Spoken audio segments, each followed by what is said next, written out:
Maren inherited the cottage the same week her grandmother was buried. She drove 5 hours north to settle the estate, a stone cottage at the end of a single-track road, surrounded by open moorland and a village of 43 people. The solicitor had called it remote. That was generous. She arrived at dusk.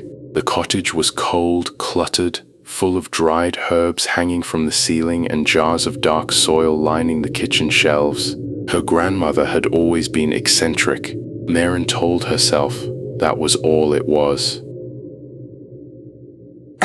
The well in the back garden was sealed, heavy iron chains wrapped around the capstone. Bolted into the earth, scratched into the stone were symbols she didn't recognize. Not English, not any alphabet she knew.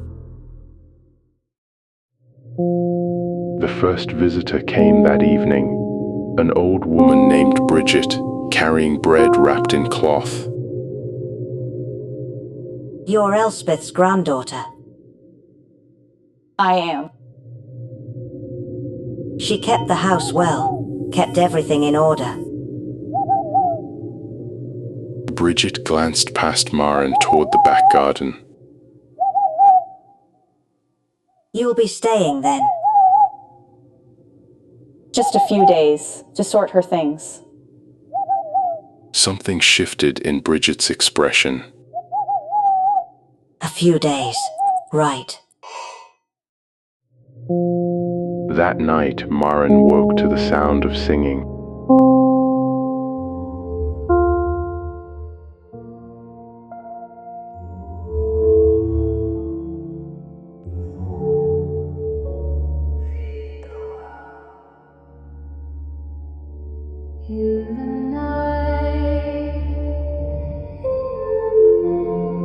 Low, tuneless, coming from outside. She went to the window. The moor was dark, but she could see lights moving in a slow line. Lanterns, she thought. Though who would be walking the moor at 2 in the morning? The singing stopped. The lights went out.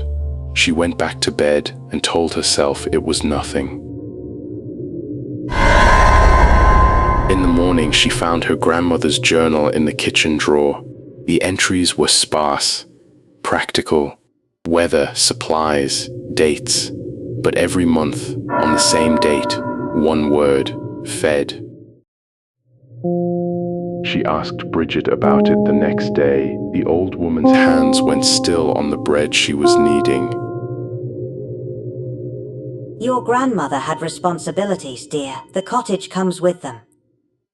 What kind of responsibilities? The well. You've seen the well. It's sealed. Aye, it stays sealed, but it still needs tending. Bridget wiped her hands and looked at Maren directly. The 15th of each month, you take a bowl of milk and a bowl of blood, lamb's blood mined from Gareth's farm, and you pour them through the gap in the capstone. You don't look down, you don't speak, you leave before it answers. Maren stared at her. Before what answers? The well. There's nothing in that well. Bridget said nothing for a long time. Then, Your grandmother said the same thing when she first came, 40 years ago. Took her 3 days to change her mind. What happened in 3 days?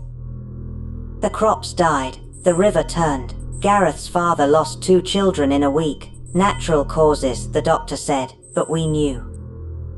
Knew what?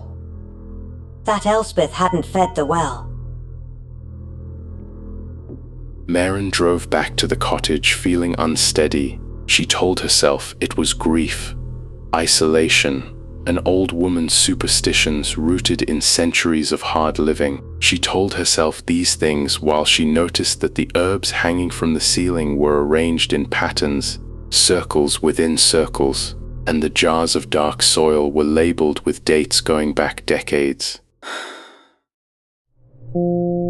That night, the singing came again.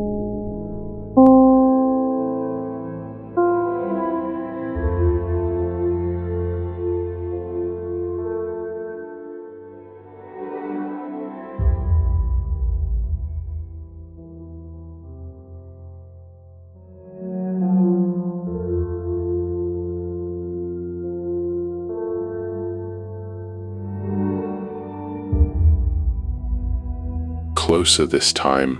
She looked out the window and saw the lights, but they weren't on the moor. They were in her garden, circling the well. She went to the back door. It was already open. She was certain she had locked it.